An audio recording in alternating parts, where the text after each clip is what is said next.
Welcome again to this session, I guess your second session after the opening session today. I will, together in this morning, we will explore a new publication that was just published yesterday. It's a trauma-informed toolkit for educators. So I'd like to start our time together today by acknowledging that we're all here as our whole selves with whatever's going on in our personal life, professional life, in our immediate surroundings, in our bodies, hearts, minds. And so I would like to invite you to participate in this session in whatever capacity is available to you. And I also want to acknowledge that the topic of trauma and trauma-informed care can be uncomfortable and or difficult to sit with. And so I just want to invite you to take care of yourself, take care of your needs. If you need a break, you need to step away, that is completely fine. And I encourage you to do so at any point. Next slide, please.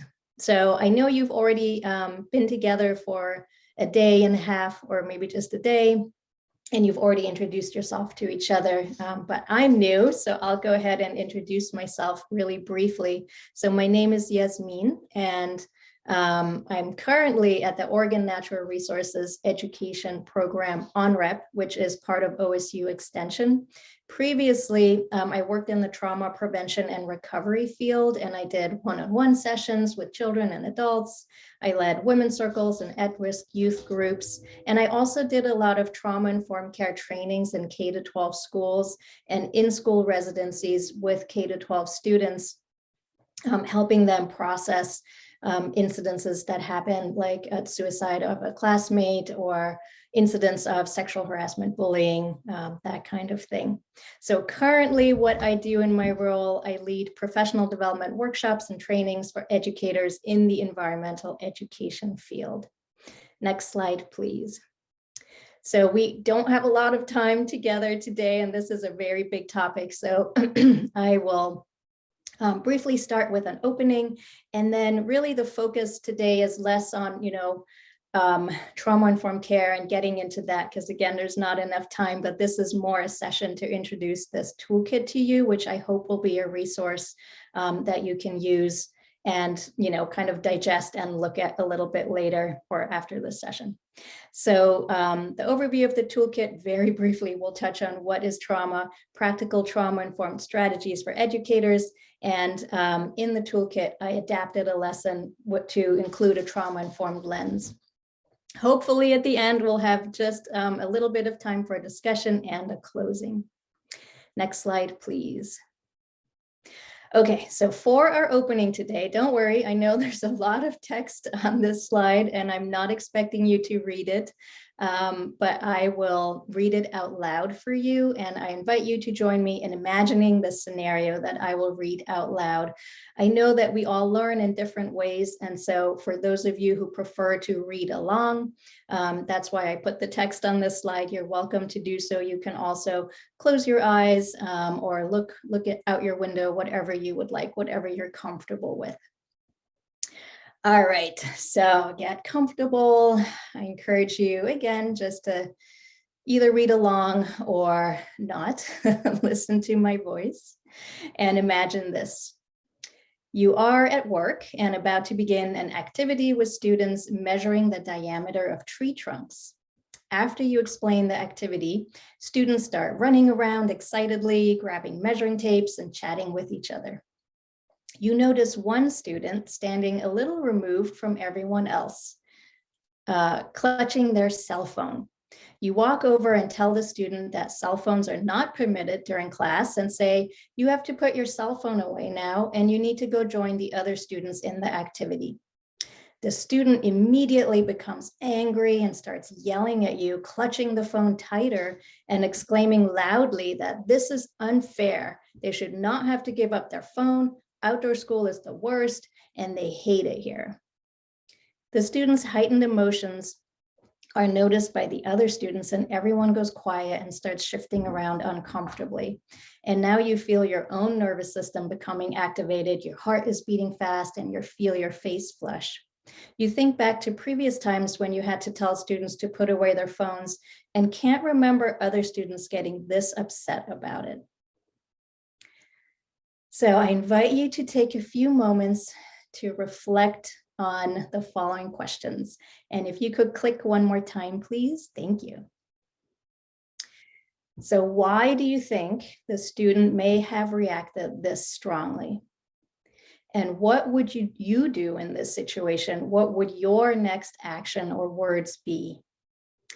And I would like to invite you to type any of your thoughts, any of your reflections in the chat. And I'll just give you a few moments to do this reflection, and for anyone who would like to share, to type it in the chat. Also, there's no right or wrong answer to this question, so all of your thoughts are valid. Thank you, Lindsay. Added something in the chat. She actually had this situation happen due to a student not knowing where they were going to stay that night. Thank you. Amanda, can't tell exactly so far, but the reaction is telling that the phone represents something, and there may be something else going on. Concerns about themselves or loved ones, right? They need that phone to be connected. Check in for a few minutes, right? Like, what is going on? Student may be anxious about being away from home. Yeah. So yes, again, there are no right or wrong answers to this question. The student themselves may not know what is going on, why they are feeling these heightened emotions. However, I think all of you have absolutely tuned in that there is something going on. There is something potentially more going on than simply, being asked to put away the phone. And the likelihood that there might be some kind of trauma response happening is fairly likely in this scenario, I would say. But again, we don't know. The anger could be their nervous system going into fight mode. That's how we can express fight without physically punching or, in addition to that, the student could be feeling powerless and having no control over this moment in their life. They are being told they have to do certain things. They may, what someone already said, maybe one of their family members is sick and they want to be able to check in with the family member. They're worried. Also, going to outdoor school is a disruption, right, of the regular school routine, and that might be kind of dysregulating their nervous system, or perhaps being outdoors. Something about being outdoors might be triggering some memories or an experience that the student had that, again, is activating their nervous system.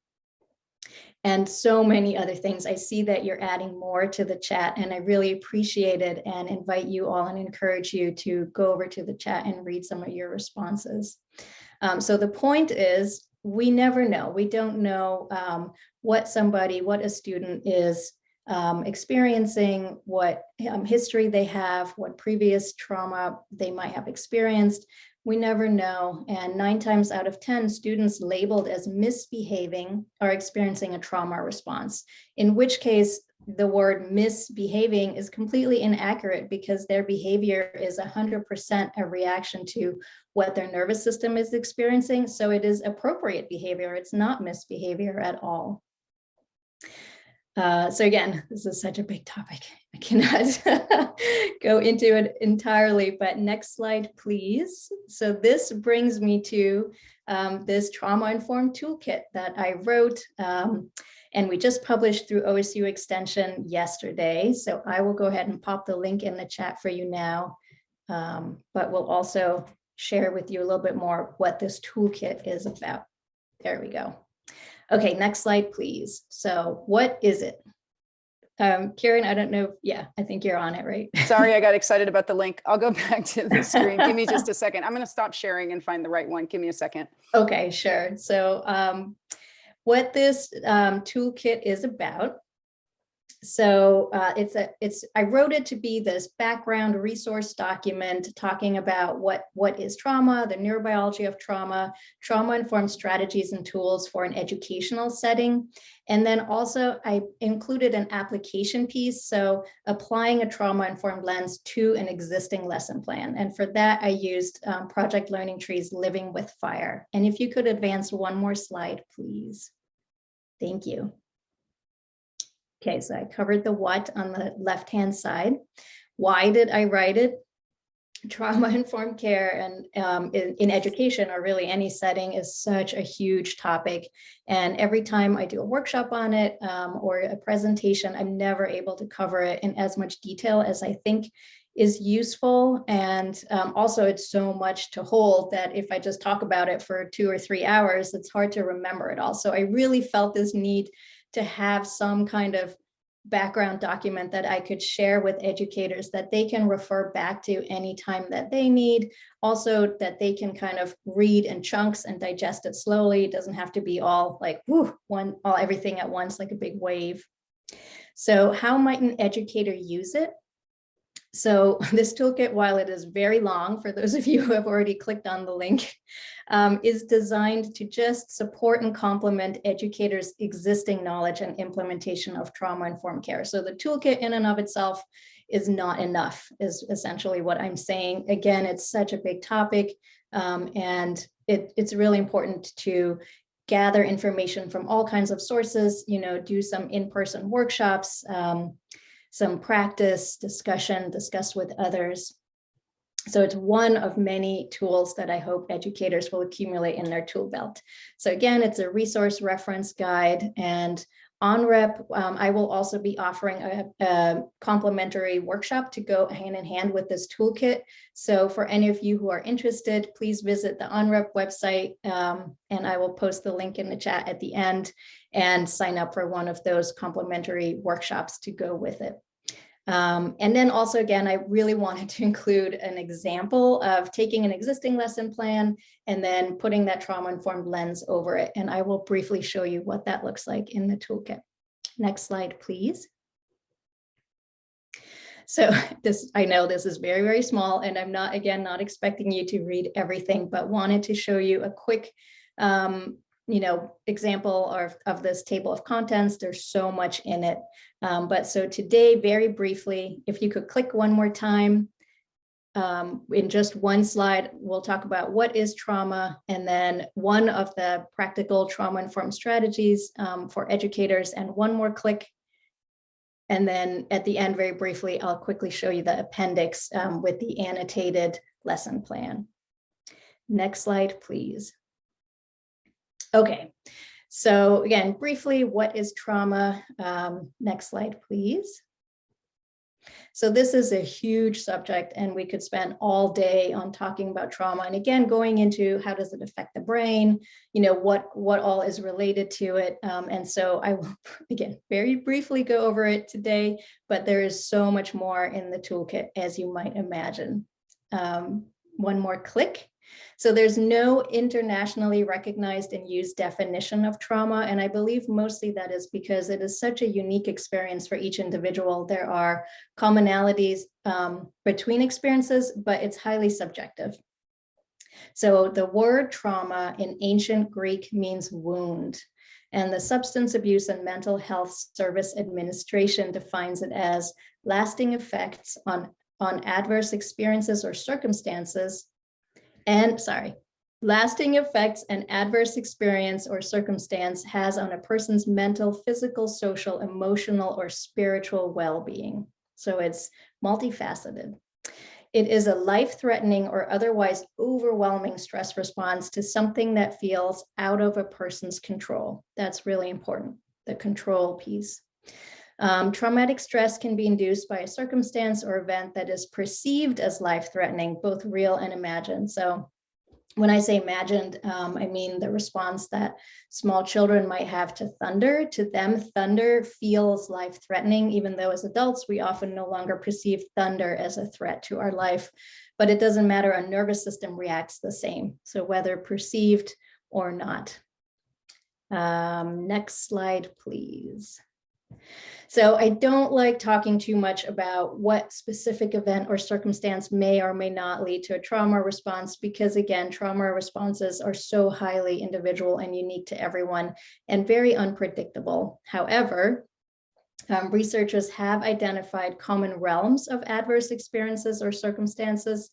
that can lead to that overwhelming stress response. So this graphic is from the ACEs connection, and they updated it to include the pandemic. So the first realm, one, the tree, is the household, which includes things like divorce, houselessness, domestic violence, parental substance abuse, many things. And then the community realm, the roots, can include things like poverty, generational and historic trauma, poor water and air quality, lack of services or access to services. And then the third one, the tornado, is the environment, and that one includes the pandemic, wildfire, smoke, climate change. And things like fire affecting a community or COVID-19 really affect all three realms, because the parents might have economic loss because of COVID or a fire. The community services might be closed or have limited opening hours. So it really affects all of them. So if there's anything for you to take away from this session this morning, these are the things. So that, and there is a trauma toolkit for you. So there are three main trauma understandings. The first one is trauma is pervasive. It is not always visible like a broken arm. And I believe that every human experiences a trauma response or multiple in their life, whether it's known or whether it's subconscious. Like often things happen in our life and we don't know why we feel the way we do, why we react the way we do. We don't put a label on it like, oh, I'm having a trauma response, but it is pervasive. Number two, trauma is unique to each individual. Everyone experiences events, circumstances differently, and there are wide range in the symptoms experienced and how they impact us. And the third one, adverse experiences don't always lead to a trauma response. So the previous slide, if any of that exists in somebody's life, it doesn't necessarily mean it will lead to a trauma response.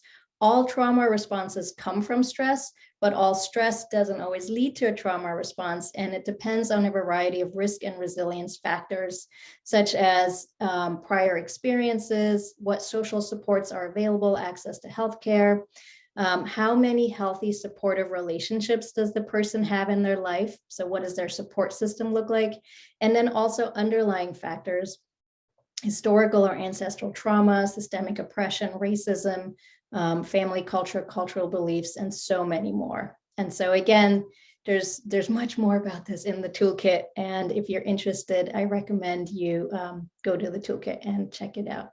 Next slide, please. So this was a lot. And I would like to invite you all to just take a moment, breathe. It's a lot to take in. And sometimes there are things in our experience when we talk about trauma that are like, oh, that, I now see this reaction or this response, it makes sense. And doing any kind of deep breath helps regulate our nervous system. So deep breath. So there are a few specific tools and strategies that can be applied in an educational setting. And again, there are so many more in the toolkit, but briefly, I wanted to share one with you. That is, next slide, please. That is voice, choice, and agency. So I just quickly listed out the main kind of categories of tools in the toolkit. And we will talk about voice, choice, and agency. Next slide, please. So as you may recall, trauma responses are directly related to feeling like we have no control over our life, over our well-being. And so to counteract the perception, I encourage you to build in opportunities, language, and so forth to give students a sense that their voice matters, they have a choice, and they have agency over their interaction with you, with the lesson, with the activity, with the other students. And also thinking about voice, choice, and agency, I also encourage you to be sensitive and tune into historical and current situations where people may have been robbed of their agency, robbed of their voice. What comes to mind is race, gender, cultural, ethnic, religious oppression. And those are just some examples. So the first thing that an educator can do is use inviting language. So inviting language versus directive language. Directive language might be, you will now discuss this in a group, or you will now measure trees. And then the inviting language is, I invite you to discuss. You're encouraged to go measure the trees. It's small, and it's a small nuance, but it makes a huge difference in our brain, how we perceive it. And then the other thing would be give choices. So always give multiple ways to participate, keeping in mind that everyone has a different learning style, but also based on what's going on in someone's nervous system, they may not be up for a group discussion right now. And so it's kind of just recognizing that and meeting students where they're at. So, some options might be, you could either do a silent reflection, or you could write, or you could draw, or you could discuss with a buddy or something like that.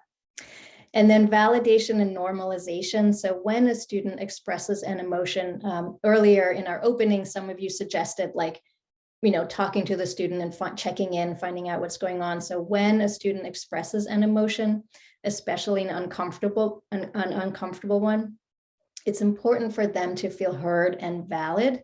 And emotions are always valid. They're always true and accurate because it's how a person's feeling. There's no argument there. And so validating emotions, saying things like, oh, it's understandable that you feel this way. I would also feel this way if I were in your shoes. That's that validation and normalization. Normalization being, it's normal for you to feel this way. And then, of course, cultural responsiveness and respect. So taking into account diverse cultures and identities of learners. Don't make any assumptions about anyone. And then having that sensitivity and curiosity approach. For students of all identities, it is so important that they feel valid, heard, and seen. And that counteracts that overwhelming stress and that trauma response, or can prevent it. All right, next slide, please. Okay, so very briefly, I wanted to browse through this project learning tree lesson, Living with Fire, that I annotated to incorporate a trauma-informed lens. So I will go ahead and share my screen. Okay, so in the body of the toolkit, I go very detailed over every single section of this lesson and write out, why I would do what I would do. So this is the appendix 1. This is just a really quick annotated one. I just wanted to show you this to give you an idea of what is in this toolkit. So for example, objectives. Here, I added, instead of having these 2 learning objectives, adding experiential objectives, and also asking the students what their objectives are, because they have their own idea of what they want to get out of a lesson. And that's, again, giving them agency over their learning. And experiential objectives might include things like, students will have experience talking about how fire makes them feel, or talking about their fears around fire. Those are not usually included in a lesson like this. Then there's, a background section, the fire triangle, forest facts. So this is all setting up the lesson. And then once we get to the actual lesson, inviting guest speakers. So making sure you have diverse cultural representation for that. Here's the guest speakers section. But then also this includes a demonstration where you have 3 barrels and you light them on fire and see what materials burn. And so, as you could imagine, that activity has a high propensity for students to feel stress. And so I, give a couple of things that they might do. For example, you could videotape it, and students could be indoors who are not comfortable being right there. Definitely do some nervous system regulation before this activity. Let students know step by step what's going to happen in this activity so that they know what to expect. Show them all the safety gear that you have ahead of time. So it's little things like that. And then after the activity, insert a processing break so that they can process any stress or emotions that came up for them right away. And then there's another activity. I can't go over all of this. Assessment. So students who are experiencing a overwhelming stress response or trauma response will often not have access to their prefrontal cortex anymore. They cannot do logical thinking and sometimes don't have access to language anymore either. And so at the end, if you use the same assessment for all students, those who were stressed will of course get a poor assessment, but that could be re-traumatizing because you're essentially assessing them for this reaction that their nervous system had, which was out of their control. And so it gives some examples for how you might change and augment the assessment, enrichment, and then student pages. So here, for example, I switched out, you will add to this picture. You are encouraged to add to this picture. So again, little things like that can make a big difference. And the reason why I wanted to use an existing lesson plan versus just here's a new lesson plan is because educators don't have time to like write a whole new lesson plan or go look for new lesson plans that are trauma informed. But there are small things that everyone can do to to like augment an existing lesson plan with some trauma informed tools and strategies. Okay, so what I thought might be great, next slide please, is to pop you out into breakout groups. The reason for that is we are a fairly sizable group, and in smaller groups, you'll have a chance to have your voice be heard easier than if we try to have this discussion in the big group. So in your groups, I invite you to reflect on voice, choice, and agency, that trauma-informed strategy I briefly shared with you, and think about how you might apply this strategy in the scenario from the opening activity. So the opening activity, just as a quick reminder, was a student exhibiting heightened emotions in response to being told to put the cell phone away and participate in the activity. And so these are just two discussion invitations. You are welcome to take the discussion wherever you would like it to go. This is your time for your learning with each other. Well, I hope you had useful conversations in your breakout rooms. And before we close, I just wanted to give you all an opportunity to share anything you would like with the big group. So we have time for maybe 2 people or so to share anything you would like. You're welcome to unmute yourself and share, or type anything in the chat, any thoughts you had that came from your discussion, or your own thoughts, not from the discussion, any insights, any aha moments. I'm not scared to talk. I really appreciate the reminder around voice. I often remember to put choice in, and I remember to validate, but changing how we frame things can be one of those like preemptive measures that can really avoid a lot of stress and tense feelings with kids. So I appreciate that reminder. Yeah, thank you so much, Lindsay. And I see Erica, you have your hand raised. I just want to thank Lyra from the Wallowa Resources for talking to me. I'm a brand new outdoor school provider, not a site provider, but a program provider. And it can be really overwhelming knowing what I need to be doing, want to be doing, and how to go about doing it. So first, Yasmeen, this has been extremely helpful in me understanding some simple ways. I found when I've been trying to go into social emotional learning and bringing that in, it felt cumbersome to me and time consuming. And I don't feel this way about the trauma informed, and yet all the trauma informed practices are social emotional wellness techniques. So thank you for that. And Lyra was great in just kind of sharing some of her own experiences of how they've implemented those practices out in Wallowa County. So thank you. Great. Thank you so much, Erica, for the feedback. And thank you all so much for participating. I am glad that it was useful in whatever way. And I think this brings us to the end of my session. I know you will be asked to do a survey as well. So in the chat, I put my email address and the link to the toolkit one more time. Feel free to email me with anything, questions, if you just want to talk things through with me. I'm always happy to hear from you. and the link to the toolkit again. And if you have feedback on the toolkit, I would love to hear it as well. So thank you all for joining me today and have a great rest of your day.